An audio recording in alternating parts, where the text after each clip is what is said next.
Hello friends and family, எல்லோரும் எப்படி இருக்கீங்க? நிச்சயம் எல்லாருமே நலமாக இருப்பீங்க நம்புகிறோம். இன்று படித்ததில் பிடித்தது செக்ஷனில் உங்களுக்காக நான் என்ன கொண்டு வந்திருக்கேன்னா, அதிகம் நம்பாதே, அதிகம் நேசிக்காதே, அதிகம் அக்கறை காட்டாதே, காரணம் அதிகம் என்பது நமக்கு அதிக வலியை தரும். இதை தான் நான் உங்ககிட்ட ஷேர் பண்ணிக்கணும்னு நினச்சேன். இப்போது நம்ம ஒருத்தர் உண்மையாக நம்புகிறோம் அப்படின்ற காரணத்தில் அவங்க மேலே அளவு கடந்த அதிகபட்சமான அன்புகளை நம்ம செலுத்துவோம். ஆனால் அது காலப்போக்கில் அது நமக்கு அவங்களுக்கு நம்ம கொடுத்த அன்பு திருப்பி கிடைக்குமான்னு கேட்டால் கிடைக்காது. அது ஒரு சின்ன பிரச்சனைகளாக கூட இருக்கலாம், சின்ன ஒரு பெரிய பிரச்சனை அப்படின்ட்டு வரும்போது நம்ம அதிகமாக அன்பு காட்டினவங்களும் அக்கறை காட்டினவங்களும் நம்ம கூட இருப்பாங்கன்னு கேட்டால் இல்லை. ஸோ நம்ம அதிகமாக யார்கிட்டையும் காட்டாமல் ஜஸ்ட் ஓரளவு அப்படின்ற மாதிரி அளவுக்கு வச்சுக்கிட்டோம்னா நமக்கு எதுவுமே பெருசாக தெரியாது. அதை தான் நான் உங்ககிட்ட ஷேர் பண்ணிக்கணும்னு நினச்சேன். நம்ம வீடியோ பிடிச்சிருந்துச்சின்னா மறக்காமல் லைக் பண்ணுங்கள், கமெண்ட் பண்ணுங்கள், மறக்காமல் உங்கள் ஃப்ரெண்ட்ஸ் அண்ட் ஃபேமிலிக்கும் ஷேர் பண்ணுங்கள். இப்போ வாங்க வீடியோக்குள்ளே போகலாம்.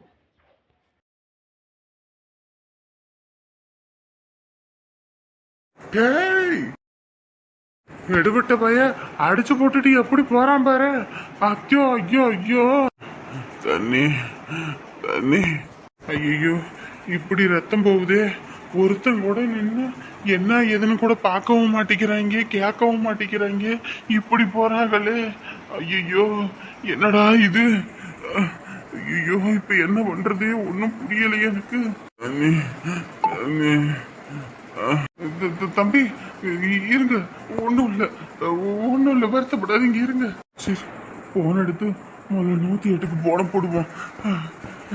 ஐயோ லாக் வேற போட்டு வச்சிருக்கே. தம்பி இது லாக் என்னப்பா? என்னது? 1 2 3 4. சரிங்கப்பா, ஒன்றும் இல்லை. ஐயோப்பா படுபாவி இப்ப அடிச்சு போட்டு போயிட்டானே. ஹலோ ஏங்க, நான் இங்கே கரூர் பைபாஸ்லேருந்து பேசுகிறேங்க. இங்கே ஒருத்தர் அடிச்சு போட்டு போயிட்டாங்க. ரத்தம் ஓவரா போகுது, கொஞ்சம் வருஷம் வாங்குங்க. சீக்கிரம் வாங்க. ஒன்றும் இல்லைப்பா, ஒன்றும் இல்லை. ஃபோன் பண்ணிட்டேன், இப்போ எல்லாம் உடனே வாரேன்னு இருக்காங்க. உங்கள் வீட்டில் யாரும் இருந்தா சொல்லுங்க, அவங்களுக்கு ஒரு வார்த்தை சொல்லி போடுறேன். ஆமா ஓ சரிங்கப்பா, இந்த சொல்றேன். இதுல நம்பர் எதுவும் சேவா இருக்கும்? அந்த இருக்கு, அம்மா கூப்பிடுவோம். ஐயோ என்னையா வேலைக்கெல்லாம் நல்லபடியா போயிட்டியா? என்ன சொன்னாங்க? வேலைக்கா? அம்மா நாங்க இங்க கரூர் பைபாஸ்ல இருந்து கூப்பிடுறோம்மா. கரூர்ல இருந்து கூப்பிடுறீங்களா? எங்க இது என் பையன் வாசுவோட பொண்ணு. நீங்க யாரு என் பையன் நம்பர்ல இருந்து கூப்பிடுறீங்க? ஏம்மா மனசை கொஞ்சம் திடமா வச்சுக்கோங்கம்மா. நான் சொல்ல போற விஷயம் அவ்வளவு பெரிய விஷயம். ஏங்க நீங்க யாருங்க? நீங்க யாரு என் பையன் நம்பர்ல இருந்து பேசுறீங்க? அம்மா உங்க பையனுக்கு இங்க அடிபட்டுருச்சுமா. வண்டிக்காரன் இடிச்சு போட்டு அவன் பாட்டுக்கு போயிட்டான். ரத்தம் ஓவரா போகுது. ஆம்புலன்ஸுக்கு போன் போட்டிருக்கு. இன்னும் கொஞ்ச நேரத்துல அவங்க வந்துருவாங்க. கொஞ்சம் நீங்க கிளம்பி வாரீங்களா? இங்க பாருங்க, யாரையும் பார்த்துட்டு நீங்க ஏன் பையன் சொல்லாதீங்க. நீங்க முதல்ல யாரு? இந்த மாதிரி எல்லாம் போன் பண்ணி விளையாட்டு பண்ணாதீங்க. அம்மா உங்ககிட்ட விளையாட்டு நான் எதுக்குமா பண்ண போறேன்? நெசமாதாம்மா சொல்றேன். இங்க ரொம்ப ரத்தம் போயிடுச்சுமா அவருக்கு. எனக்கே உடம்புல விட நடுங்குது. ரோட்ல போறவங்க ஒருத்தர் கூட நின்று என்ன ஏதுன்னு பார்க்க மாட்டேங்கிறாங்க. ரொம்ப பயமா இருக்குமா. கொஞ்சம் வெரசா வாங்கம்மா. ஐயோ ஆண்டவனே, ஐயா உங்களுக்கு புண்ணியமா போவியா? என் பையனை மட்டும் ஒத்தையில விட்டுறாதீங்கய்யா. நான் உடனே வரேங்கய்யா. ஐயோ ஆண்டவனே, இத்தனை வருஷம் கழிச்சு இன்னைக்கு தானே வேலைக்கு போறேன், வெட்டிக்கு போறேன்னு போன அன்னைக்கே இப்படி ஆகுதுமா. காலையில எந்திரிச்சு விழுந்து அதை செய்யவும் இதை செய்யவும் செஞ்சானே, அதெல்லாம் இதுக்காக தானே. ஆண்டவா, ஏற்கனவே என் புருஷனை என்கிட்ட இருந்து கூட்டிக்கிட்டு போயிட்டேன். என் பிள்ளைய என்கிட்ட இருந்து பிரிச்சு கூட்டிட்டு போயிடாதீங்க. எனக்கு நீ இருக்கிற ஒரே ஆறுதல் அவன் தான். அவனையும் கூட்டிட்டு போயிருவியா நீ? ஐயோ ஐயோ என் புள்ள, ஐயா அவனை ஒத்தையில மட்டும் விட்டுட்டு போயிடாதீங்க ஐயா. நான் உடனே கிளம்பி வாரேங்க ஐயா. ஐயோ ஐயோ ராசா, என் வாசு. நீங்க அழாதீங்க, தைரியமா இருங்க, ஒன்றும் ஆகாது. நான் பாத்துக்கிறேன். நீங்க வர வரைக்கும் பக்கத்துல இருந்து நான் பாத்துக்கிறேன். நீங்க கவலையே படாதீங்கம்மா. ஐயா உங்களுக்கு புண்ணியமா போவிய. ஏற்கனவே அப்பா இல்லாத பிள்ளைய இப்போதான் அவன் பொறுப்போட ஒரு வேலைக்கு போகணும்னு நினைச்சான்.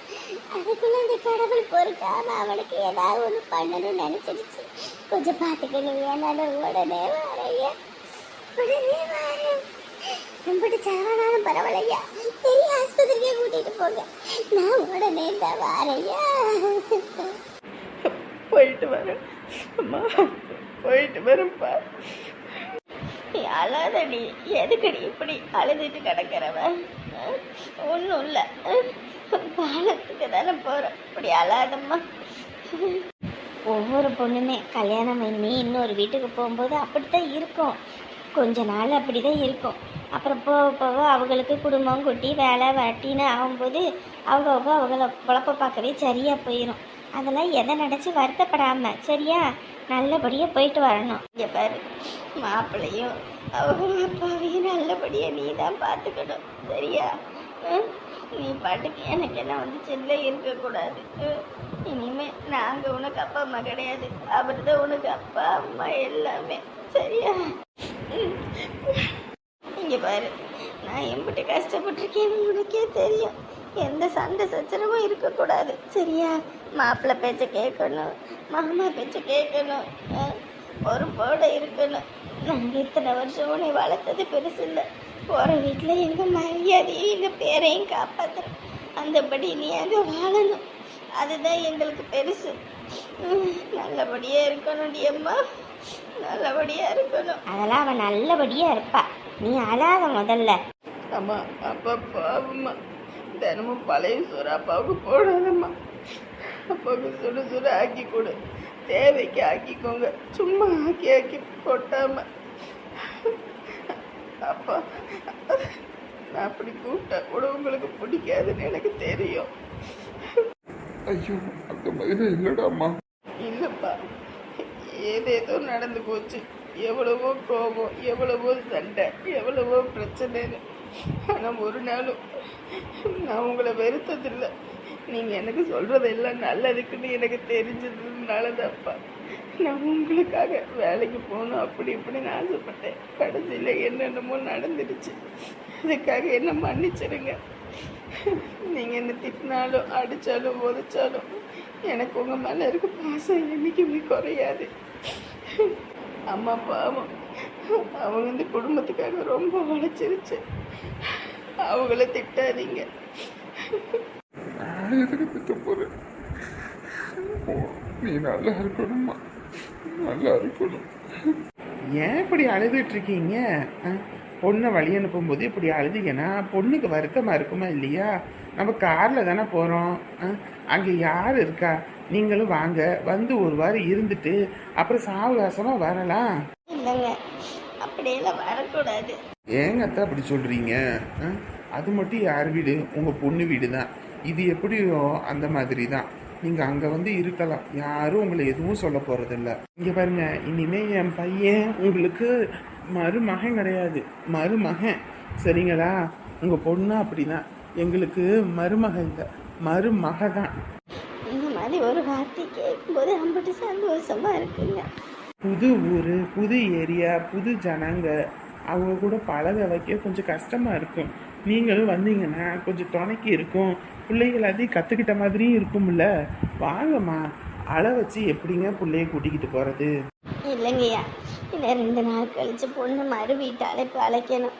அப்போ நாங்கள் வந்து அழைச்சிட்டு வரோம். இத்தனை வருஷம் குடிச்சு காசெல்லாம் அழிச்சிட்டிங்கப்பா.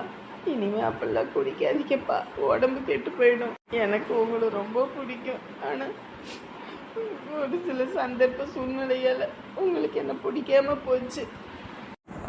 அப்படியே ஒன்றும் இல்லை. தெரியும்ப்பா, எங்களை நீங்கள் எவ்வளோ அன்பு வச்சுருக்கீங்க, பாசம் வச்சுருக்கீங்கன்னு. உங்கள் பேரை நான் கண்டிப்பாக காப்பாற்றுவேன், கண்டிப்பாக காப்பாற்றுவேன். சரி சரி, நல்ல நேரம் முடிஞ்சு ராகுகாலம் தொடங்க போகுது. பிள்ளைய நேரங்காலமாக அனுப்பி வைங்க. சரிம்மா, பார்த்து பத்திரமா இருக்கணும். அங்கே பலகாரமெல்லாம் செஞ்சு வச்சுருக்கோம். அதெல்லாம் அக்கம் பக்கத்தில் உள்ளவங்களுக்கெல்லாம் எடுத்து கொடுத்துடுங்க.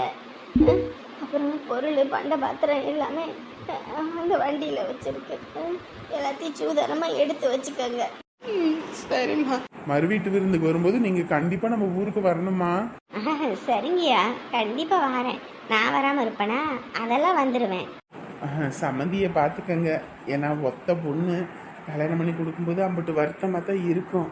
என்ன பண்ணுறது, பார்த்துக்கங்க. சரிங்கய்யா, சரிங்க. நம்மளே மணி ஆயிடுச்சுமா, கிளம்புவோம்.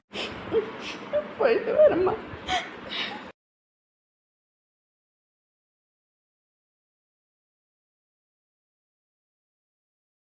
ஆத்தாடி, அங்க உப்பு கூட்டுறது நம்ம மர்மவ மாதிரி இருக்கு.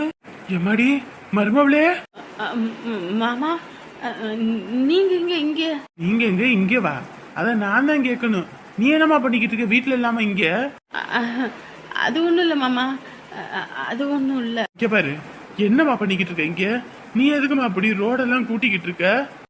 இல்ல மாமா, வேலைக்கு வந்தேன். வேலைக்கு வந்தியா? வீட்டுல அப்படி என்ன கஷ்டம் நீ இங்க வந்து இந்த வேலை பாக்குறதுக்கு? இல்ல மாமா, அது அது வந்து இங்க பாரு, இந்த விஷயம் மட்டும் அவனுக்கு தெரிஞ்சது அம்புட்டு தான், அம்புட்டு கோவம் வந்துடும். ஐயோ மாமா, அவர்கிட்ட தயவு செஞ்சு இதை சொல்லிடாதீங்க மாமா. அவர் கஷ்டப்படுறதை என்னால பார்க்க முடியல. அதான் நான் இந்த வேலைக்கு வந்தேன். எம்மா, என்னம்மா சொல்ற? இல்ல மாமா, நேத்து அந்த ஓனர் வந்து வண்டியை கொடுக்குறேன், இனிமே நீ வேற பக்கம் வேலை பார்த்துக்க அப்படின்ட்டாங்க. அவர் வேற கை இதாக இருக்கு. இந்த நேரத்தில் அவர் எங்கன்னு போய் வேலை தேடுவார்? வீட்டு வாடகை, மல்லிகை செலவு, கரண்ட் பில்லு, தண்ணி காசுன்னு எல்லா செலவும் வந்துருச்சு. என்ன பண்ண முடியும்? அவர் ஒரு ஆள் சம்பாரித்து குடும்பத்தை பார்த்துக்கிட்டாரு. ஆனால் இன்னைக்கு அவருக்கு ஒன்று முடியலன்னொன்னையும் நானும் வீட்டில் இருந்தால் எப்படி மாமா? அதான் ஏதாவது ஒரு வேலைக்கு போகுமேன்னு சொன்னேன். எல்லாத்துக்கிட்டையும் வேலை கேட்டேன், ஒருத்தரும் வேலை இல்லைன்ட்டாங்க. அதுவும் இல்லாமல் அப்படி ரோடு கூட்டுற வேலை இருக்குது, அதுக்கு வேணா வாரியான்னு சொன்னாங்க. அதான் சரி குப்பள்ளி போட்டு இந்த வேலையெல்லாம் பார்த்தா ஒரு நாளைக்கு 500 ரூபா சம்பளம் தாரேன்னாங்க. வீட்டிலேருந்து அந்த 500 ரூபா யார் தருவா? அதான் வேலைக்கு வருவோமேன்னு சொல்லி வேலைக்கு வந்த மாமா. இங்க பாருமா, இந்த வேலையில நீ செய்யக்கூடாது. முதல்ல போட்டு வாமா, நீ வீட்டுக்கு நம்ம போவோம். இல்லை மாமா, காலையிலேருந்து இம்பிட்டு நேரம் வேலை பார்த்துட்டேன். இன்னும் கொஞ்ச நேரம்தான் வேலையை முடிச்சு நான் 500 ரூபா காசு கை மேலே கொடுத்துடுவேன். நாங்கள் அதான் நான் முடிச்சுட்டு வரேன், நீங்கள் வீட்டுக்கு போங்க. ஏம்மா மருமவளே, உன்னை இப்படி என்னால சத்தியமா பார்க்க முடியலம்மா. நீ வாமா, வீட்டுக்கு போவோம். இதில் என்ன மாமா இருக்குது? பொய் சொல்லக்கூடாது, திருடக்கூடாது, யாரையும் ஏமாற்றக்கூடாது. நமக்கு ஏதோ தெரிஞ்சதை செஞ்சு சம்பாதிச்சா போதும். அதனால தான் எனக்கு பெருசாக எந்த வேலைக்கும் நான் தெரிஞ்சதில்லை. இங்கிட்டு குளத்து வேலை, காட்டு வேலைன்னு எதுவும் இல்லை. அதான் இந்த வேலை தான் இருந்துச்சு, அதான் இதை செய்வோமேன்னு செஞ்சுக்கிட்டு இருக்கேன். எம்மாடி வேண்டாம்மா, வாமா, நீ நம்ம வீட்டுக்கு போவோம். உன்னை இப்படி பார்க்க முடியலம்மா. மாமா, எனக்காக அவர் எவ்வளவோ செஞ்சுருக்காரு மாமா. பார்க்குறவங்க எல்லாரும் என்ன ரொம்ப கேவலமாக பேசியிருக்காங்க. ஆனால் அவர் மட்டும்தான் என்னைய ஒரு சாமியாக நினச்சி என்னை நல்லபடியாக பார்த்துக்கிட்டாரு. அப்படியேப்பட்டவருக்கு ஒரு கஷ்டம்னோனையும் எப்படி மாமா பார்த்துட்டு சும்மா இருக்க முடியும்? எனக்கு என் மான மரியாதை விட எனக்கு அவர் தான் மாமா முக்கியம். எனக்காக பார்த்து பார்த்து பண்ணுறவருக்கு நான் இதை கூட செய்யலைன்னா எப்படி மாமா? நீங்கள் கிளம்புங்க, நான் பார்த்துட்டு வரேன். நான் கூட நினைச்சேம்மா, என்னடா இந்த பையன் நம்ம வீட்டுக்குன்னு ஒரு வாரிசு வரணும், வாரிசை பற்றி யோசிக்காம முன்னாடி கல்யாணம் பண்ண ஒரு பொண்ணை கூட்டிகிட்டு வரானேன்னு ஒரு நிமிஷம் தப்பாக யோசித்தேன். இந்த பொண்ணு அவனையே விட்டுட்டு வரா அப்படின்னும் போது நம்ம பையனை விட்டுட்டு போயிடுவா தானே அப்படின்னு நினச்சேன். ஆனால் நீ அப்படி இல்லைம்மா, வசந்துட்டம்மா. என்னோட அந்த தப்பான எண்ணத்தை தவிடு பொடியாக்கிட்ட. இந்த மாதிரி ஒரு விஷயத்த நீ பண்ணணும்னு நினச்சி கூட பார்க்கல. இதில் என்ன மாமா இருக்குது? அதெல்லாம் ஒன்றும் இல்லை, நீங்கள் கிளம்புங்க, நான் வரேன். சரிம்மா, நான் பார்த்துக்கிறேன். அவருக்கு சுடுதண்ணி வச்சு ஒத்தரம் கொடுக்கணும். அதுவும் இல்லாமல் பையனும் வந்துடுவான், அவனையும் பார்த்துக்கங்க, நான் வந்துடுறேன். சரிம்மா, சரி. அவர்கிட்ட எதுவும் சொல்லிடாதீங்க மாமா, சொன்னால் உடஞ்சி போயிடுவார். சொல்லலம்மா, சொல்லலை. ஒரு உலகத்தில் எந்த பொண்ணு இப்படி ஒரு முடிவை எடுப்பாளான்னு தெரியல. ஆனால் என் மருமவ ஒசந்துட்டா. ஏமா, குப்பையை கூட்டியாச்சுன்னா அதை அள்ளி போட்டுட்டு இங்கிட்டு வந்து இந்த கக்கூச கழுவணும், வந்து கழுவி விடுங்கம்மா. அந்த வரேங்கண்ணா, வரேன். நாங்கெல்லாம் பயந்து போயிட்டோம்யா, என்னாச்சோ ஏதாச்சோன்னு. இப்போதான் எங்களுக்கே நிம்மதியா இருக்கு. அதெல்லாம் நினச்சி வருத்தப்படாதீங்க, அதெல்லாம் ஒன்றும் பிரச்சனை இல்லை. நான் பத்திரமா கூட்டிட்டு வந்துட்டேன். யாருக்கிட்ட பேசிக்கிட்டு இருக்குது கதவை சாத்திக்கிட்டு? யாரா இருக்கும்? ஒருவேளை அவளா இருக்குமா? கள்ளங்கபடம் இல்லை, தப்பு தண்டா இல்லைன்னா 4 பேர் இருக்கும்போது வந்து பேச வேண்டியதானே ஃபோனில். அதை விட்டுவிட்டு இப்படி ஒன்றும் தெரியாத மாதிரி நைஸாக வந்து கதவை சாத்திக்கிட்டு பேசுனா அப்போ ஏதோ இருக்குன்னு தானே அர்த்தம். கண்டிப்பாக அவளாத்தான் இருக்கும். சரிடா மச்சான், உன்னை நினைச்சல நேற்று எங்களுக்கு சரியான வருத்தமா போச்சு. என்னாச்சோ ஏதாச்சோன்னு பயந்துகிட்டே இருந்தோம். இப்போதான்டா நிம்மதியா இருக்கு. சரி, 2 நாள் லீவ் போட்டாலும் பரவாயில்ல, மனைவியோட இருந்துட்டு டைம் ஸ்பெண்ட் பண்ணிட்டு வா, சரியா? அவங்க எதிர்பார்க்கறதே உங்ககிட்ட இதுதான்டா. இதை விட என்னடா முக்கியம்? 1000 தான் காசு பண்ண சம்பாதிச்சாலும் இந்த மாதிரி ஒரு அன்பு வேற எதுலையுமே கிடைக்காதுடா. மனைவி தான்டா நமக்கு எல்லாமே. கடைசி காலத்துல நம்ம கூட வர போறவே அவங்க தான். அவங்களுக்காக நம்ம டைம் ஸ்பெண்ட் பண்ணாம எப்படி? இருந்துட்டு வா, நாங்க பாத்துக்கிறோம். கண்டிப்பா இருந்துட்டே வரேன்.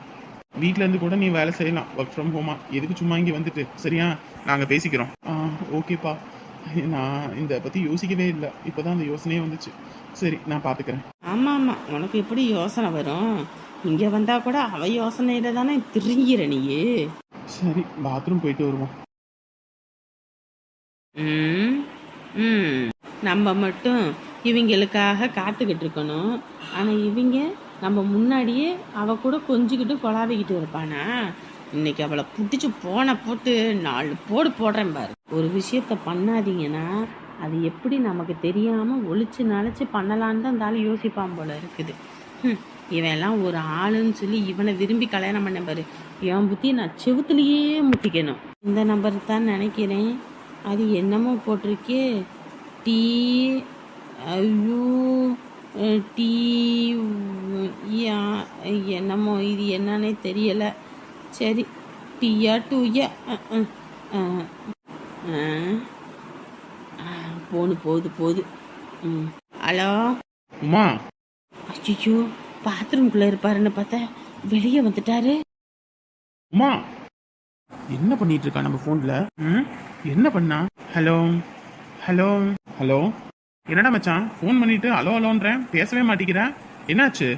ஓஹோ, இன்ன வரைக்கும் நான் கதவை சாத்திட்டு ஃபோன் பேசிட்டு இருக்கோமோ, நான் யார்கிட்ட பேசுறேன்னு விட்டு நின்றுட்டு ஃபோன் பண்ணி பேசிட்டு இருக்காளா? இவெல்லாம் திருந்தவே மாட்டா. இவளை அப்படியே ரோட்லயே திரிகிட்டு விட்டுருக்கணும். அதை விட்டுட்டு பாவன் கூட்டிட்டு வந்தேன்ல, அதான் அவள் வேலையை காட்டிக்கிட்டு இருக்கா. இருக்கட்டும் இருக்கு அவளுக்கு இன்னைக்கு. இல்லை மச்சான், இங்கே நான் வெளியில் வேறவங்களை கூப்பிடணும்னு பார்த்தேன், அதான் கை மாறி உனக்கு வந்துருச்சு. ஓகேடா மச்சான், ஓகே சரி பாரு. சரிடா, நான் பார்த்துக்கிறேன். இந்த அளவுக்கு நீ கேவலமாகவும் சீப்பாகவும் போகணும்னு நினச்சி கூட பார்க்கல. ஆனால் நீ ரொம்ப போயிட்ட. இதுக்கு உண்டான பலனை நீ அனுபவிச்சு தான் ஆகணும். என்ன சரோசா, இந்த நேரத்துக்குள்ள பால் எடுத்துட்டு வந்தாகணும், இன்னும் பால் எடுத்துட்டு வரலையே? நானும் ஃபோன் பண்ணி பார்த்துட்டேங்க, ஃபோனே எடுக்கவே மாட்டேங்கிறா. என்ன இது, இப்போதான் பால் டெய்லி கரெக்டாக டைமுக்கு கொண்டு வந்துச்சு, இப்போ மறுபடியும் வேலையை காட்டுதா? என்ன போ, இதை நம்பி ஒரு கடையை நடத்த முடியாது போலையே. இல்லைங்க, அப்படியெல்லாம் ஒன்றும் இல்லை. முதல்ல விழுந்ததை விட இப்போல்லாம் எம்புட்டோ மாறிட்டா. ஏதோ வேலையாக இது இருக்கும், அதனால கொஞ்சம் லேட்டாகும். இல்லைன்னா நம்மளே கொண்டு போய் கேட்காததுக்கு முன்னாடி, கடை திறக்கிறதுக்கு முன்னாடி வந்து உட்காந்துக்கிட்டு பாலை வச்சுக்கிட்டு நிற்பா. ஏதோ ஒரு வேலையாக கூட இருக்கும். இருங்க வருவான்ட்டு இல்லை, கடைசியில் ஆளுங்க வந்துட்டு பால் இல்லை டீ இல்லைன்ட்டு அவங்க பாட்டுக்கு கிளம்பி போயிடுவாங்க. இதுக்கு தான் மச்சான் அந்த நம்பர் கொடுத்தாருல, அந்த பால் கடைக்கார நம்பரு, அவருக்கு போனடி பால் வாங்கிடுவோம் பேசாட்டுக்கு. நீங்கள் இருங்க, எப்படியும் பால் கொண்டு வருவா. நம்ம சும்மா காசெலவு பண்ணிக்கிட்டு வாங்கிக்கிட்டு இங்கே வரு, கொண்டு வரும்போது கொண்டு வரட்டும். ஒரு 5 லிட்டர் மட்டும் சேர்த்து வாங்கி வைப்போம், சரியா? ஏங்க மொத்தமாக வாங்கி வச்சுக்கிட்டு ஏங்க, ஏற்கனவே லாபம் இல்லாமல் இருக்குது. இதில் பாலை ஊறுப்பட்டதை வாங்கி என்ன பண்ணுறது? அதெல்லாம் ஒன்றும் ஆகாது, நான் பார்த்துக்கிறேன், சரியா? பதமாக சூடு பண்ணோம்னா எதுவும் கெட்டு போகாது. சொல்கிறதையே கேட்க மாட்டீங்க. சரி இருங்க, ஃபோன் பண்ணி பார்க்குறேன். அடே தம்பி, என்னடா இது? இன்னைக்கு தானடா வேலைக்கு போகிறேன். இனிமேல் உனக்கு எந்த கஷ்டமும் இல்லை. உன்னை அப்படி பார்த்துப்பேன் இப்படி பார்த்துப்பேன்னு சொன்னியேடா, கடைசியில் ஒன்று இப்படி தானே பார்க்கணுமாடா? ஐயோ ஆண்டவனே, ஐயோ காலையிலேயே வேலைக்கு வெளியே போகும்போதே கால் தடுக்கணுச்சு. அப்பயே வீட்டோட இரியா, எங்கேயும் போவேணான்னு சொன்னேன், கேட்டியா? இஷ்டத்துக்கு போனியே இப்படி வந்து படுத்திருக்கியே. ஏற்கனவே உங்க அப்பனை பறி கொடுத்துட்டு அந்த சுகமே இன்னும் போகாம இருக்கு. அதுக்குள்ள உனக்கேதோ ஒண்ணுன்னா நான் எப்படா உயிர் வாழ்வேன்? என் குடும்பத்துக்கு மட்டும் ஏன்னா இப்படி ஒண்ணு இல்லைனா ஒண்ணு ஒண்ணு இல்லைனா ஒண்ணு ஏதாவது ஒண்ணு வருதுன்னே தெரியலையே. எந்திரியா எந்திரியா. ஏங்க இது அடிப்பட்ட கேஸ் எடுக்கணும்னா நீங்கள் போலீஸ்க்கு இன்ஃபார்ம் பண்ணணும். பண்ணிட்டீங்களா இல்லையா? ஆம்புலன்ஸ்ல வரும்போதே அவங்க போன் போட்டு சொல்லிட்டாங்கங்க. சரி சரி. ஐயா நீங்க எங்களுக்கு கடவுள் மாதிரியா? கடவுள் மாதிரி இல்ல, கடவுளையா எப்படியாவது என் பையனை காப்பாத்தி கொடுத்துருங்க ஐயா. அவனை விட்டா எனக்கு வேற யாருமே இல்லையா. இந்த உலகத்துல நான் வாழ்றதுக்கு ஒரே ஒரு ஆதாரமே இவன் தான் ஐயா. எம்பிட்டு காசு செலவானாலும் பரவாயில்லையா, என் சொத்தை வித்தாவது இவனை நான் காப்பாத்தனையா. எப்படியாவது காப்பாத்தி கொடுத்துருங்க ஐயா. உங்களுக்கு புண்ணியமா போகும். ஏங்க கவலையே படாதீங்க. முடிஞ்ச அளவுக்கு அவரை காப்பாற்றுறதுக்கு நாங்கள் ஃபுல் ட்ரீட்மெண்ட் கொடுப்போம். சரிங்களா? அழாதீங்கம்மா அழாதீங்க. எப்படியா அழாம இருக்க முடியும்? எனக்கு இந்த உலகத்துல சொந்தம் பந்தனி யாரும் இல்லை. இவன் ஒருத்தன் தான். இவனும் இப்படி படுத்துட்டானா நான் என்னையா பண்றது? அம்மா நல்லவங்களை கடவுள் சோதிப்பாம்மா, கைவிட மாட்டான். கவலைப்படாதீங்க, எதுவும் நல்லபடியா நடக்கும். பட்ட காலையே படும் கெட்ட குடியே கெடுன்ற கதையா? என் குடியே இப்படி கெட்டு கெட்டு போகுது. நான் யாருக்கு என்ன பாவம் பண்ணேன்? ஐயோ ஆண்டவனே, ஒரு நேரம் தப்பு பண்ணாலும் ஒரு நேரம் குடும்பத்துக்காக வாழணும்னு நினைச்சது ஒரு குத்தம்மா. இப்படி என் குடும்பத்தை போட்டு இப்படி பாடா படுத்தி எடுக்கிறாரே இந்த கடவுள். என் பையனை எப்படியாவது காப்பாற்றி கொடுத்துடியா? உனக்கு நான் என்ன வேணாலும் செய்யறேன்.